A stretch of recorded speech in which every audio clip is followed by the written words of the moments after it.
కారణం ఏంటంటే మీరందరూ కూడా పేపర్లలో చూస్తూ ఉన్నారు. 24 ఏళ్ల నాడు పిడికెడు మందిమి, దానిలో నిరంజన్ రెడ్డి గారు కూడా ఒకరు, ఎవ్వరు లేని నాడు ఉద్యమాన్ని ప్రారంభించినాం. అప్పుడు ఎవడెక్కడున్నాడో మీకు తెలుసు, ఎవరి బూట్లు మోసుకుంటున్నారో కూడా మీకు తెలుసు.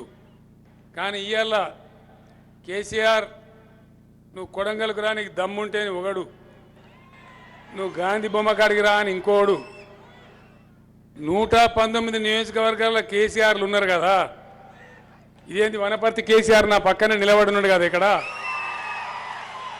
ఇక నీ దమ్మేంది నా దమ్మేందంటే ఏ దమ్ము లేకుండా మొత్తం దమ్ము కోల్పోయి గంజి కేంద్రాలకు అంబలి కేంద్రాలకు ఆలవాలమైన పాత మహబూబ్ నగర్ జిల్లా ఆనాడు వలసల పడి గోసపడి ఎవడో వచ్చి గంజి కేంద్రం పెడితే అంబలి కేంద్రం పెడితే బతకాలే అనే ఒక శాపగ్రస్తమైన జిల్లా.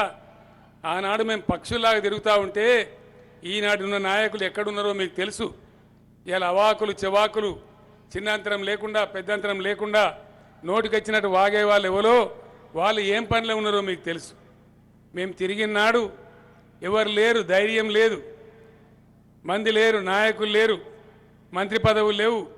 అయినా కూడా పక్షులు తిరిగినట్టుగా ఈ రాష్ట్రం నలుమూలల కలియ తిరిగి జనాన్నంత చైతన్యపరిచి అద్భుతమైన పాటలు రాసి ఇలా లేడు నా తమ్ముడు కానీ సాయి చంద్ లాంటి కళాకారులు, గోరెడ్డి వెంకన్న లాంటి కళాకారులు, ఎందరో బిడ్డలు కవులు గాయకులందరినీ ఏకం చేసి తెలంగాణ ఒక్క గొంతై నినదిస్తే అది కూడా 2004లో మన పొత్తుతో గెలిచి మనల్ని ఆగం చేయాలని చూసి 14 ఏళ్ల ఉద్యమం తర్వాత చివరికి నేను చావు నోట్లో తలకాయ పెట్టి ఆమరణ నిరాహార దీక్ష కూర్చుంటే అప్పుడు అయాల వచ్చింది తెలంగాణ.